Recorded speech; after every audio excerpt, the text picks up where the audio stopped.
Sa pumili ng The Chariot card, ito ang inyong reading. Tingnan natin kung ano ang dapat nyong New Year's resolution.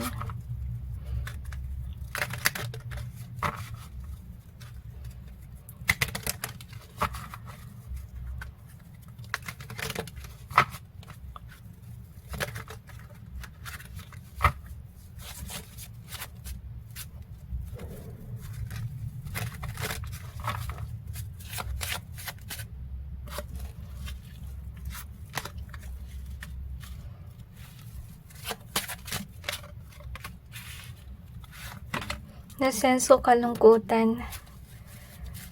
Kaya siguro kayo nandito kasi maybe you want to hear something out with regards sa buhay mo. Gusto mo may magbago. And I feel like for some of you, gusto nyo sanang may marating na kayo sa inyong buhay. Hugs to everyone. Kasi with the Chariot is more on likely going after what you desire. You know, go-getter vibe na rin. So, i-clarify natin yung cards to gain more information.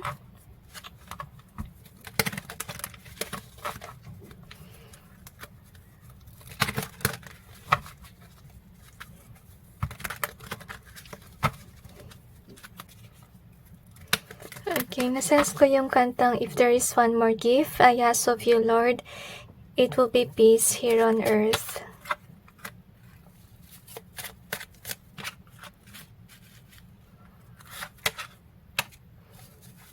Okay, nasense ko guys, hindi kayo yung problema. Kung may mga tao nagsasabi na kayo yung problema, hindi totoo yun. Kaya siguro kayo nandito kasi gusto nyo na magbagong buhay, kasi maybe some people are saying those mean things to you. Yung pinakamasakit siguro mabanggit is yung parang ba sabihin sa'yo na wala kang kwenta dito sa pamilya or so forth. Hugs to everyone, guys, okay? Kung may nagsasabi sa inyo ng negatibong mga bagay na yan, ihalis nyo yan sa iyong mind. Hindi kasi totoo yun. Lahat ng tao ay may purpose sa buhay. Siguro sa ngayon nasa stagnant energy ka, hindi mo pa nakakamit, pero someday you will get there, alright? So wag yung masyadong i-down yung sarili mo dahil sa mga sinasabi nila, pambubuli nila sa inyo. Kasi maybe they said certain things para bumaba yung tingin mo sa iyong sarili. Hugs to every one of you. So, na-wonder why magdamag talaga kung nakakadama neto sa inyong energy, okay? So, I feel na you need to have a prayerful life or maging malapit ka sa Diyos. So, ito yung dapat mong gawin. As you can see, to find God, seek the Lord whenever you need help, whenever you feel depressed na rin. Kasi yung Panginoon, nakikita yung nangyayari sa ating buhay. At I'm sensing na even if malayo yung loob mo sa Kanya, actually God is protecting you. I'm sensing na awa sa yung Panginoon at naiiyak na rin sa tuwing nakikita kang nahihirapan or nagdurusa at nakakulong na parang bilang kumpasa kung nasaan ka man sa ngayon. So, we have the friendship and guide here. So, anyway, siguro meron naman nagpa-provide sa'yo na guidance. Maybe these are your friends. Honestly speaking, that's helping you out. Kasi ito yung nangyayari, okay? So, dumating si friendship. Kasi nakikita nila na ikaw ay nalulungkot. At saka naghanap sila ng way para ka ialis sa ganitong scenario na nakasta ka sa bahay, malungkot ka, toxic yung work, gusto mo magpahinga. So far, I'm sensing dito na you really need some rest. As you can see. And we have the light here. Siguro ito rin yung nangyayari sa mga toxic words na nabanggit sa'yo na it's actually draining you and it's keeping you stuck. Kaya ka rin siguro naging ganito na parang wala ka rin ginagawa kasi people, put on your mind na ganito ka. Okay? So, I'm sensing na yung New Year's resolution mo, guys. Huwag ka masyadong mag-stick kung ano yung sinasabi ng mga tao sa'yo. You need to learn to find the light within you. Kung ano yung talent mo, kung ano yung skill mo, meron ka. To be honest, kasi lahat tayo nabiyayaan yan. So, yun yung dapat mong ma-figure out. Finding yourself. By not focusing too much kung ano yung sinabi sa'yo ng mga tao. So, you have the destined end goal. So, darating din ang panahon, guys, na aangat ka. As you can see, kailangan mo lang mag-break free sa mga pinagsasabi sa yung negative at toxic. Sa yung hawla, yun na nasa sense ko, malis ka lang doon. Kasi yun ang nagpapastress sa'yo. As you can see here. Kasi sa totoo lang may mararating ka. Kung walang humahad lang sa'yo. So you have the curse and balance. So, ito rin yung nangyayari sa inyo, guys. Maybe somebody is definitely cursing you or backstabbing you para hindi ka maging balance. So, mag-ingat ka. To be honest with you.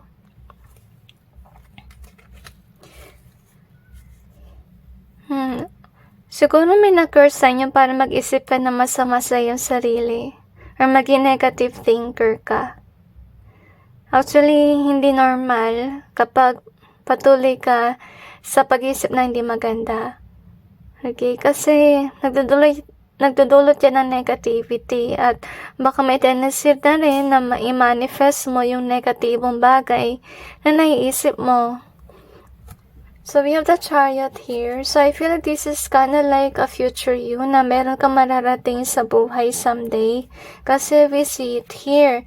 But this will only happen kung mag-break free kayo sa box, sa illusion ng box na nilagay sa inyo para hindi mo makita yung iyong sarili. Kaya pinakita dito na mahalaga yung pagiging close mo sa Panginoon. Kasi marahil naguguluhan ka sa iyong mind.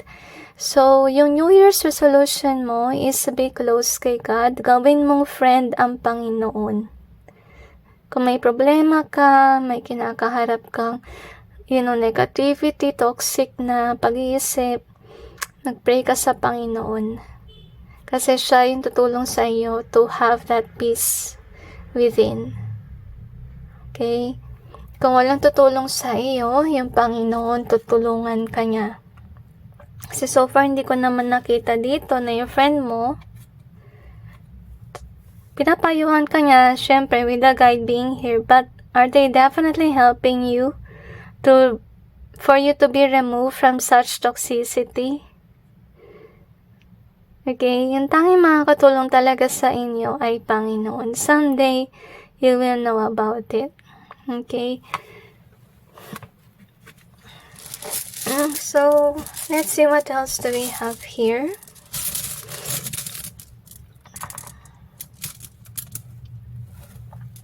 So, we have this one. So, meron nga nagko-curse sa inyo. Parang pinipilit ka niyang i-down. We also have the law. Okay. Kaya pala marami kang losses. Kasi itong taon na to, kita naman natin sa curse, parang ayaw kanya maging balance. So, tuwing nakikita niyang balance ka na, kinurcurse niya yung mga bagay that you have. Kaya importante talaga na magkaroon ka ng faith sa Panginoon at ugaliin mo magdasal lagi na rin for your protection at to remove the evil spells that they put you through. And remember that whenever you pray to remove such toxicity, use Jesus' name. In Jesus' name, and with the holy blood that He shed for us in the cross or in the Calvary. So, yun yung dapat mong banggitin para maalis yung negativity at toxicity. Kasi minsan, yung negative thoughts na rin, hindi yan nanggagaling sa Panginoon. Minsan, it's kind of like an attack of evil spirits na rin. So, para maging clear yung mind mo from such negative thinking, pray that whenever you're being attacked by these anxiety issues. So, we have this one. So, whenever you are, kasi ikaw tipong tao na naglo-lose, diba? may mga nangyayari ng nag-downfall ka with regards sa career, sa negosyo, at may tendency rin na mag-start all over ka. Tapos, mangyayari dito is may masamang tao na magka-curse. So, payo ko rin sa inyo guys, isa sa inyong New Year's resolution, avoid posting about your plans in life. Kasi, hindi lang ng tao ay supportive. May mga tao talaga na salbahe na instead of helping you out, they are feeling envious of what you have going on. At hindi lang yun, may mga salbahe na nagka-curse sa inyo. At may mga taong may club mentality issue. So we have the gift in reverse. We also have this one in either way. Nakakalungkot kasi dahil sa mga negatibong bagay na sinasabi sa inyo, hindi nyo na makita yung gift or yung inyong talento, yung inyong skill, nawawala rin yung inyong creativity. Kasi baka nangyari rin dito ay nakatanggap kayo ng negative compliment sa inyong trabaho. Kasi nakita naman natin sa isa sa mga cards dito, na ikaw ay parang stress out sa work or kung ano man ang ginagawa mo. And another reason can be may nagbigay na negative compliment about sa ginagawa mo kaya nawala si creativity or maybe nawalan ka ng gana sa iyong work. So you have the new in reverse. You also have the find in either way. We also have gateway in either way. Nalala ko yung kantang Find Your Way. Kanta yun sa Infinity Nikki, okay? Yun yung isa sa parang main song nila. So, try to search for it kasi maganda yung message nun. And you are definitely finding your way to know yourself more. So, we have the justice in either way, and we also have, okay, this is sad. Kasi dahil nga sa negativity na mga sinabi nila sa iyo, nangyari niyan is hindi mo nakilala yung inyong sarili. Hindi ka na balance with regards to your mind, at lagi ka na lang worried or natatakot na baka mag-fail, natakot ka na gumawa ng business, natakot ka na mag-push forward, and so on. So, avoid negative thoughts, guys. Negativity. Hindi normal yan. Okay? Kapag negative thinker ka, ano mangyayari sa inyo? Hindi ka magpupush forward. Actually, avoid ka rin, guys, kung nakikinig kayo ng mga songs na negative. Or something na gawa ng masasamang tao na mga kanta. Iwasan nyo makinig nun. Kasi, kung ganito kayo mag-isip, may tendency rin kasi na baka evil spirit na yan, na pinipilit kayong mag-isip ng ganitong mga bagay-bagay. So, might as well talaga, New Year's resolution, mag-pray sa Panginoon. Galing nyo magdasal. Kahit sa mind nyo lang, whenever you're being attacked by negative thinking. Okay? Kasi hindi nagaling sa Panginoon kapag ganyan. At saka iwasan nyo rin mag-isip ng what if, what if, what if. Ano na para sa buhay mo kung what if ka na what if, takot ka. Diba? So, ugalingin mo rin na after you lose, start all over again. Huwag kayo mawala ng hope. Honestly speaking. So, let's see what else do we have here. Tsaka iwasan niyo muna mag-post sa social media or magsabi sa mga kakilala niyo about what you have going on. Kasi may tao sa inyong buhay na nagka-curse. Or baka ino-hold back ka niya para maging successful. So, might as well keep it to yourself na rin. Kasi sa social media, hindi naman natin maiwasan na ma-add friend natin yung mga tao na hindi naman natin ka-close. Kasi siguro inisip niya na kapag yung main circle mo lang, yung family mo lang yun nandoon, parang konti, no? Nakalagay sa friend list. Kaya siguro yung nangyari dito is tayo ng add ng mga tao. Sobrang dami na, hindi na natin masort. So, iwasan nyo talaga mag-add. Mag-add na rin na hindi nyo talaga ka-circle. Kung sakali man na-add nyo na, then be introvert na lang. Huwag nyo sabihin lahat na nangyari sa inyong buhay. Kasi, yun nga, may tao ka na add na hindi mabuti.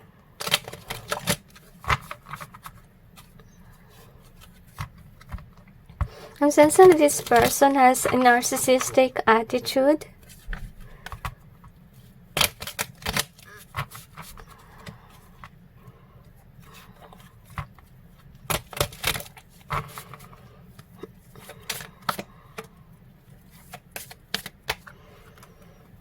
Alamin mo yung katotohanan. Yung nakikita ko dito kasi hindi mo pa nakikita yung totoo about sa sarili mo. Madalas na manipulate ka na iba yung tingin mo na sa sarili. Just reminds me of somebody na classmate ko.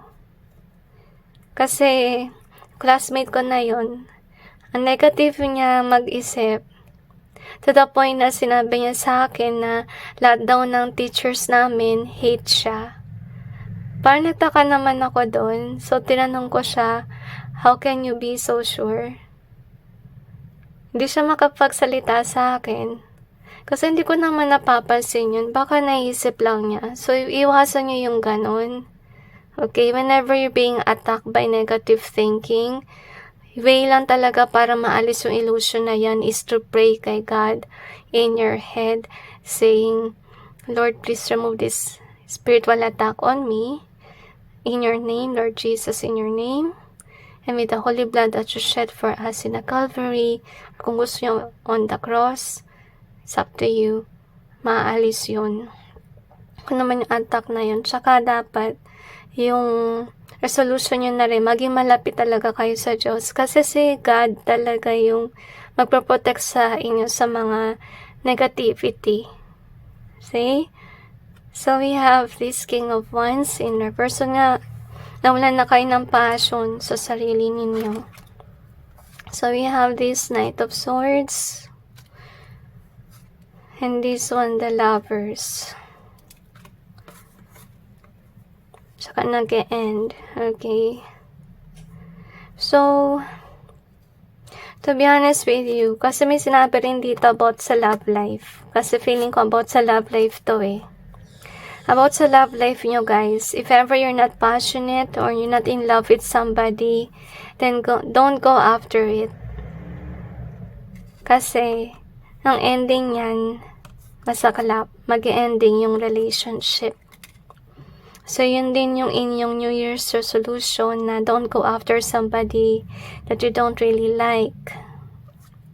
So, we have this one as well. So, I kinda like feel this is your future. Na ibang-iba ka sa future actually. Na ikaw ay someone na inisip mo may future, happy, you know, walang toxic na pag-iisip, which is good. Pero nakita ko naman dito, na black yun kasi meron kang weakness, which is, you know, siguro iba sa inyo hindi talaga malapit sa Panginoon. Kailangan niya talaga maging malapit sa Diyos. Isa yung dapat sa New Year's resolution ninyo para hindi kayo lapitin ng, you know, evil spirits na rin. Tsaka na negative thinking. So you can see, you really need to break away sa way mo mag-isip kasi nakasakit din yan sa iyong damdamin. As you can see, siguro nga may mga tao na nagbanggit sa'yo ng masasakit na salita, alisin mo yun.